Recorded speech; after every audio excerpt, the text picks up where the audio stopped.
Hey, what's up, everybody? This is Tim Hart, branch manager of VanDyk Mortgage here in Fort Myers. Welcome to another episode of the Heartbeat Show podcast. Today, I got a guy I met about 6 months ago. Chad, we met. I think so, yeah. Around there? Yeah, we'll call it 6 months. I got speaker and now national best-selling author Chad Porter. Chad, how you doing, sir? I'm wonderful. I appreciate you having me. Yeah, man. Appreciate you coming on. That's gonna be pretty cool for you, man. National best-selling author. Yeah, I think if you would have asked my teachers growing up if I would have written a book, they would have questioned whether or not I read a book in school. So no, I'm very proud of it. We spent a lot of time. I have a co-author, Mike Voorhees, who sat beside me and helped me along the way. And just to get this story out there, I had a lot of people for so long wanting to see the whole story and hear the whole story. So it took us about 2.5 years to write the book. Probably shouldn't have taken us quite that long, but life gets in the way. But we're super proud, man. This thing has exploded. People are loving it. It's a quick read. It's an easy read, but it's one of those that are touching some hearts. I get a lot of messages about the good things that are coming out of reading the book. Awesome. Well, the book is called what? Severed Dreams, Reconstructing Your Purpose, right? Correct. Cool. And so let's just segue into that then. Let's dive into. I've heard your story once before, and by the way, we met Mike Hollow. I don't know if you know this or not, but Mike Hollow from Remax had looked for a speaker, and he went through. I think he said it was 30 or 40 different videos of speakers, and then he found yours, and he booked you right from your video. So he went through a lot of people, man, to get to you. So I just want to make sure. Very blessed, very blessed. And you know, when I do my videos, I try not to tell the whole story in the videos. I try to give just enough teasers that it draws your interest in. And certainly, I've been very blessed to work with a couple of great videographers over the years that have helped make some pretty special videos for us. And I want the videos not only to market myself, but also just to hopefully touch some people and help them through situations in their lives, some of the things that they're going through as well. So hopefully it's a double-edged sword. Those things can work in both fashions. Yeah, I saw a good one you did with the Bills, the Buffalo Bills. Yeah, that was a cool experience.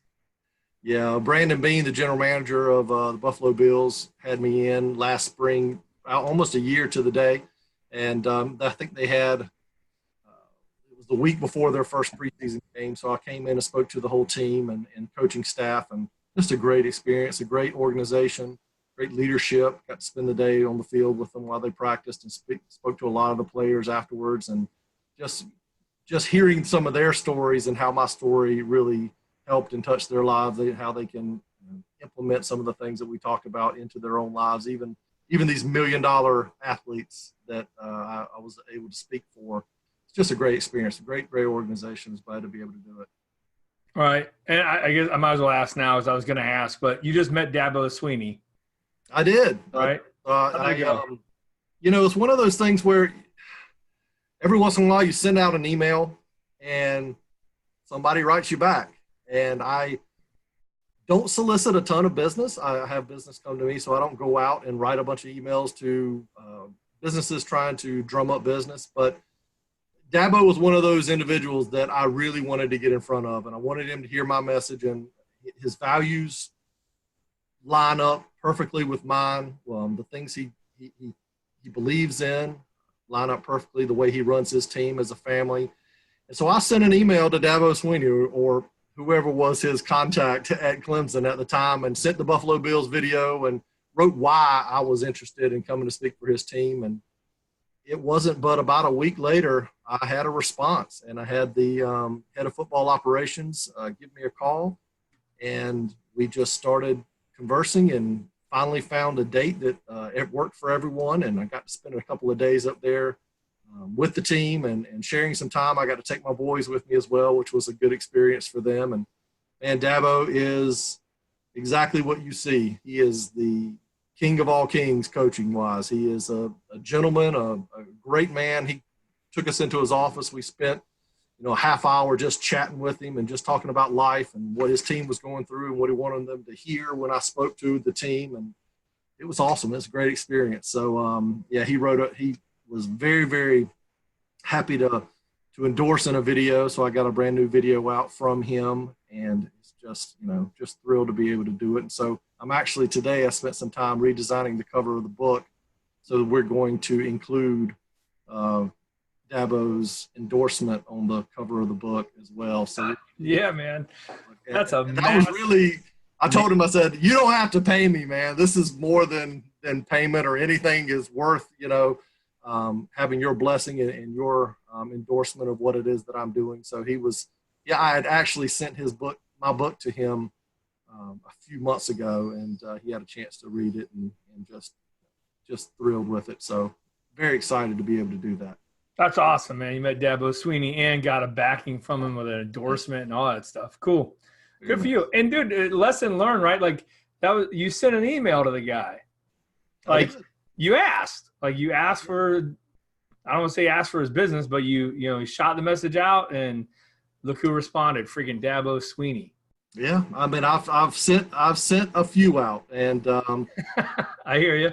I've been able to get back. One of the other coaches that I was really excited to hopefully go and speak for was Coach K, and he sent me back a long email. And at the time that I asked him, it was just the worst time ever for me to be asking him if we could. They were literally getting ready to leave for an overseas trip to Italy last year, and so it was just the worst time for me to send him an email asking to come and speak to the team. But he was very gracious, said we'll definitely get you in here at some point in time. Just right now, it's just not the perfect time. So that's the next key one that I would love to go and speak for. So there you go. Go see Mullen and the Gators too, man. Help me out a little bit. I am open to whoever would like to bring me in. But my opinion, like Dabo said, anyone with ears needs to hear the message. So I would love to be able to share it with whoever and whenever. And I've spoken from anywhere from an audience of 10 to 8,000. So it's one of those messages that's very universal, and we all need it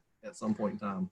Well, cool, man. Well, let's get to it. Let's I'm going to kind of probably hand off, man, and let you run with it from here. But if you don't mind filling in the listeners on, your story, what your book's about.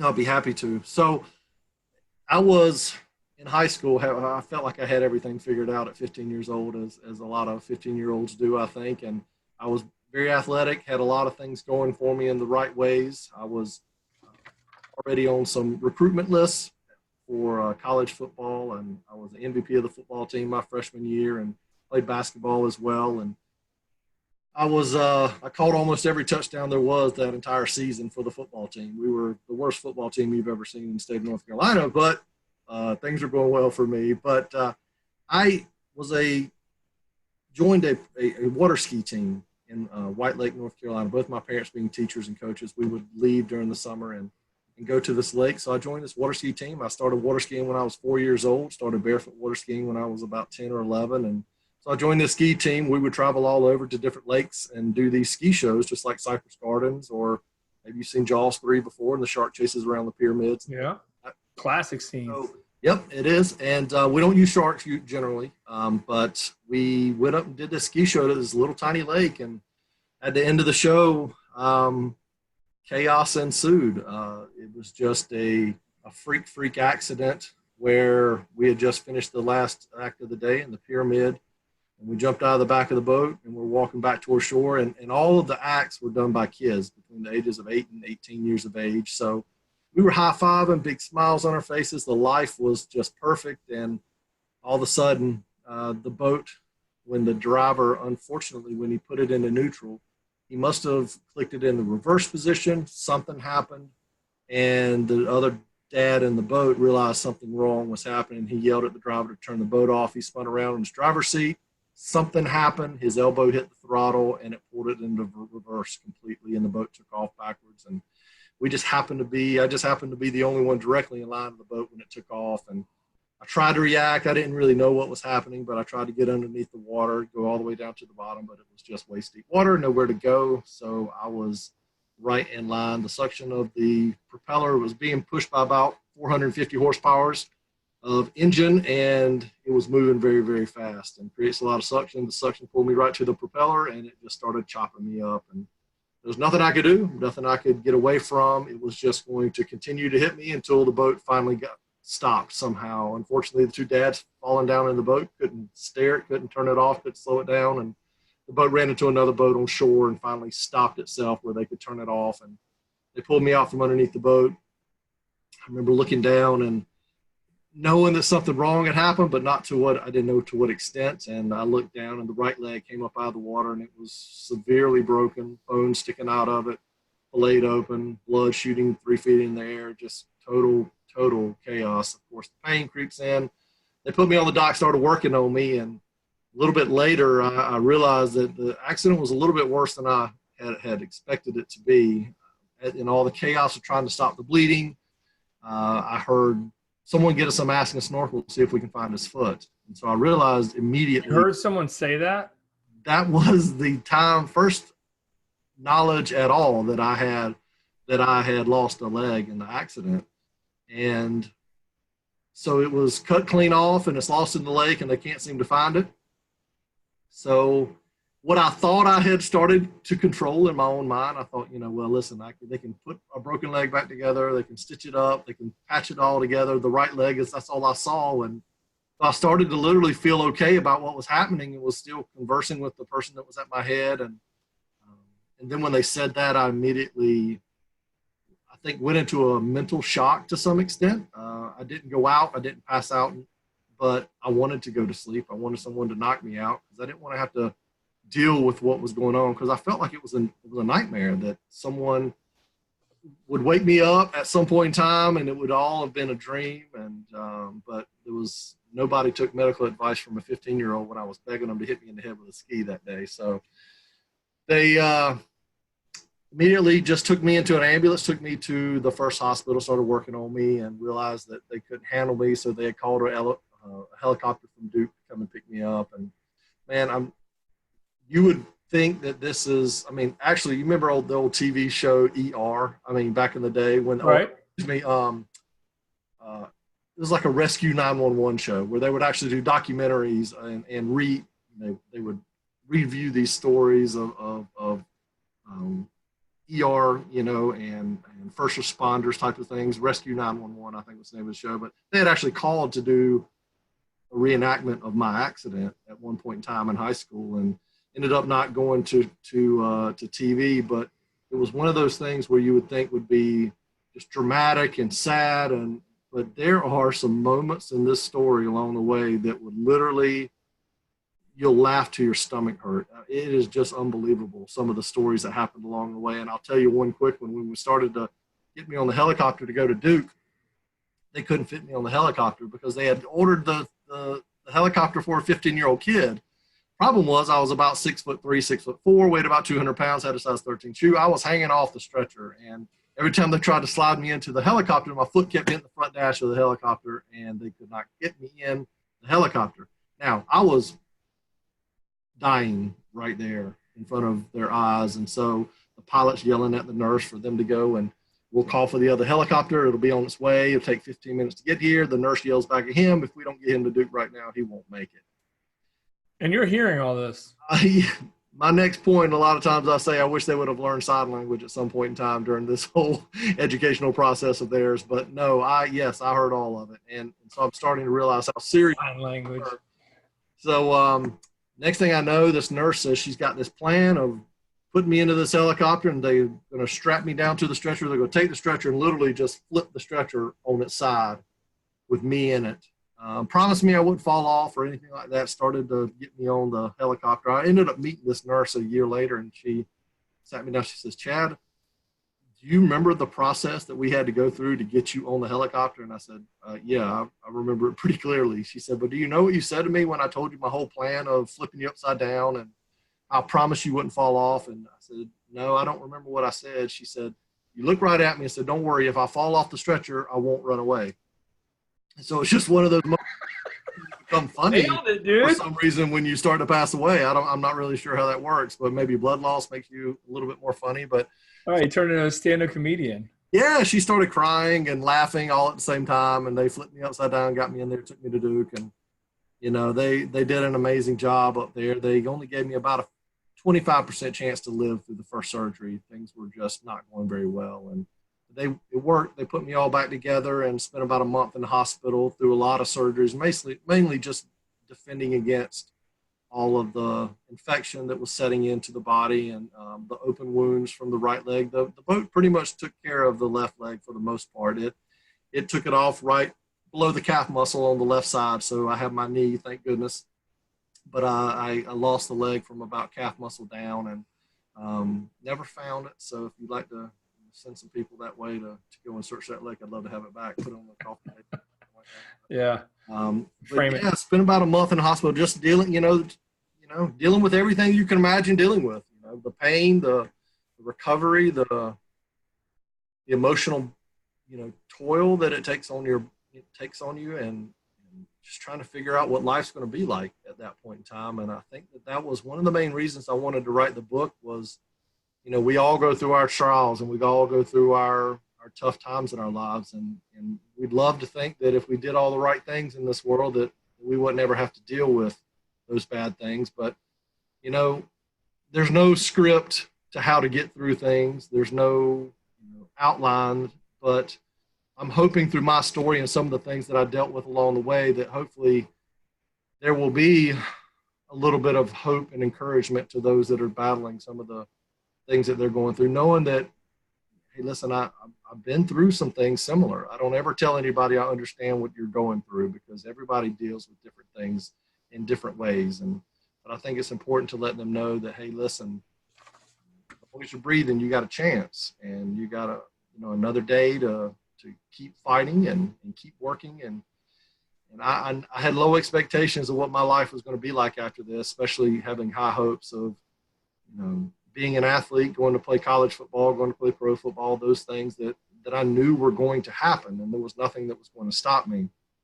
And to have this type of accident happen where all of a sudden life seems to have completely shut down and everything you've ever dreamed and wanted in your life would never be the same again. And that's where I felt my life was going towards. And it was a struggle. It was a big struggle. There was a lot of questioning. There was a lot of why me. There was a lot of what did I do to deserve this? And so the book describes those things, I think, beautifully. A lot of the thoughts that I had, a lot of the thoughts of giving up that I went through. And, I met with a youth, one of the last lines in the book, the last line in the book, I met with a youth. I work with a lot of youth in my church and in my community. And one of them sat down, she said, you getting run over by that boat was the best thing that ever happened to you.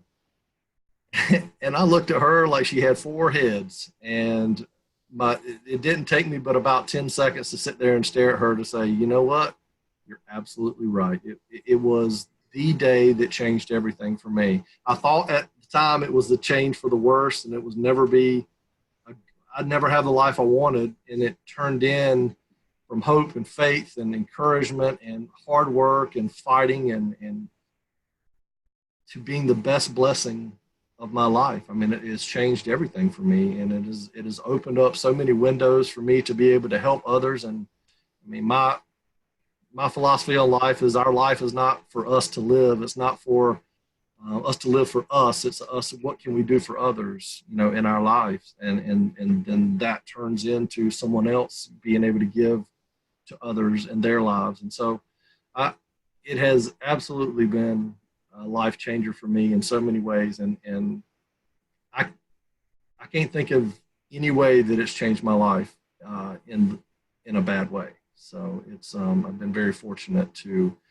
not have given up that night in the hospital. So yeah, you mentioned giving up. Do you mind if we dig a little deeper on that? Like, do you mean giving up like suicide, or giving up like I'm just gonna become a couch potato and stop moving and just kind of? I had every single one of those thoughts without question. I do know that and I talk about it in the book, and I talk about it when I'm on stage as well. But I was actually about 3.5 weeks in. They brought a videotape in of some amputees playing basketball, and it was supposed to inspire me and fire me up and show me what life's going to be like. And I mean, I was really excited to watch it because in the early 90s, I'd never seen anyone with one leg before. I never met anyone, but we see amputees today doing some amazing things. And climbing mountains and all of these things. And so it doesn't surprise us that there are athletic amputees, but back then there really wasn't anybody doing those things. And, right, you're right. I remember that. You're right. And so when they put this videotape on, I immediately went from inspired to my life is over with. Pretty much everything that I ever thought that I was going to want is now done. And I felt bad because they only wanted to inspire me, but it did the opposite. The opposite. We have a saying in the South called "bless your heart," and I'm sure you've heard that before. But if I said, "Hey, man, your hair looks great today," bless your heart, it's probably not that big of a compliment, although you look wonderful today. But for me, their hearts, they barely ran, they barely jumped, they looked like one-legged people trying to play basketball. And that was not for me. I was not going to be the one that just everyone says, "Oh, look at him. He's doing so well. He's so inspiring." It's not who I wanted to be. I wanted to be back to myself. I wanted to be back to being competitive. I wanted to be back to being the star athlete that I had been previously. And I knew that wasn't going to happen anymore. And I was convinced that it wasn't going to happen. And that night, although every other night of my whole stay in the hospital, there was somebody with me at the hospital. And I'd worn a mask on my face, and it wasn't Halloween or oxygen mask. It was just this fake smile on my face that just said, everything's going to be okay. I'm fine. I'm all right. Every time someone asked me how things were going, but I had never thought about it, never even been alone for a moment to be able to think about what my life was going to be like. But that night after that video, that was the only night that someone wasn't standing in the room with me. But they didn't know how badly I had hurt inside because I had my mask on. And so that night I cried for the first time. And I mean, it was snot bubbles and wet pillows and all of these, I'd like to attribute it to like a middle school breakup cry, when you had your heart broken in middle school and it was never ever going to be the same again. That's kind of the feeling I felt, that everything was being taken away from me. And so I asked why 1,000 times that night. I mean, I asked why over and over and over again. And as clearly as I'm speaking to you, I heard, "Don't worry, you'll find out." And I know now that it was God speaking to me and just letting me know, "Hey, listen, I'm not here to give you all the answers. I'm not here to show you the pathway of what your life is going to be like from this point forward and where it's going. But trust me that it's going to be okay, and you're going to figure out why." But previous to that, had I been able to get out of the bed that night and take my life, I probably would have. I could not see past the darkness in front of my face. I could not see that there might be a light down the road that was going to be so much better or just okay. Only thing I could see was me not being able to do the things that I thought that I was put on this earth to do. And once I realized that those were being taken away from me, that was it. But that night, after crying and crying and crying, asking why 1,000 times, I heard this voice. And for some reason, it was just enough to help me to stop crying and just to start now refocusing myself and saying, what do I do now? Where do I go from here? And, I would love to just tell you that it was just, oh, wow, just this bright light and everything was fine. And I was happy from that point forward and I just moved forward. But I did make a conscious decision that I wasn't going to give up that night, that whatever was put in front of me, I was just going to give it every drop of effort I had. And I didn't know where that was going to lead me. I didn't think it was going to end up being anything special. But because of that fight and having that, encouragement from family and that passion to just be better the next day than the day previous, that is what led me to end up playing 2 years of basketball in high school. I never thought that would happen. Ended up starting every game. I loved it, and I was competitive again. I was strong again. I was athletic again. I was all of these things, and there were a lot of bumps in the road. Don't let me fool you that it was just easy, and it came. But I was one of the first people in the country to play competitive sports with an artificial leg. That was in the early to mid 90s, and it just wasn't done. But I didn't care about what wasn't done at that point. I was going to do what I wanted to do, and I was just one way or the other. I was going to figure it out, and I did, and it just started to change my world again, to give me confidence again that I was back to being me. And you can't. It takes a lot of hard work. And I tell people all the time that the fight is worth it. But before you can fight, you got to know that you're worthy and that you're deserving of amazing things, and that you're not created to be a failure. You're going to fail along the way, but no matter how many times you get knocked down, you got to get back up, and you're worth the fight, and the fight is worth it. So for me, it's just been an amazing ride, and there are so many stories and hilarious moments and tearful moments, and everyone that has reviewed my book, it's always the same thing. Man, I laughed so hard, and the next second I was crying, and it's just, most people, once they've started the book, have not put it down until they finished it. So it's just been awesome to be able to share that. But it does come with some vulnerability as well, just really diving down into your soul and talking about exactly how you felt. But I think it was necessary to do, and I'm hoping that the book will heal a lot of people and help a lot of people through some things that they're dealing with in their own lives. Yeah, I mean, I love that part of you saying God spoke to you. You know, like I had something similar. I'm not going to tell the story here, but like it's a little longer for another podcast. But it was the same exact thing. It was. Did it seem like it was your voice though? Yeah, I think so. Yeah. Okay. It wasn't that profound to come up with, hey, don't worry, you'll figure it out. No, but you knew it wasn't your. I mean, but like yeah. It wasn't my. It said just kind of sounded like me, but I knew it wasn't me. Sure. Like I heard it by myself, plain as day, right. And it said, "Call your buddy and tell him everything's going to be okay." That's what the voice told me, and I did it, and it was so cool what all happened after that. But that's so neat, man. I'm glad you shared that. Thank you. Yeah, and you know, whenever I get on stage, and I've spoken for Fortune 500 companies, I do about 60 events a year on stage, speaking all over, and I don't always get the opportunity to share my whole story. Meaning that, you know, we have in a world that's, you know, taking everybody under consideration and not wanting to, you know, impose religion and faith and those things. Sometimes in the workplace, people are cautious. Right. And I'm smart about what I do on stage and what I say, but if you want to hear it, you'll hear it on stage, but if you don't, you'll miss it completely. But in my book, I was able to really just tell the whole story, and so I don't always get to do that. So a lot of people who hear my story on stage always come up to me after and say, you know, I would love to hear the full story, because they know there's more to it. Right. When it comes to the book, it just really opens those doors up, and even those people who have different beliefs than I do have read the book, and it doesn't impose, it doesn't turn anybody away. Man, the book is still great for everybody, no matter what. Yeah, I mean, it's I mean, I don't know how you get mad at, you know, a story like that.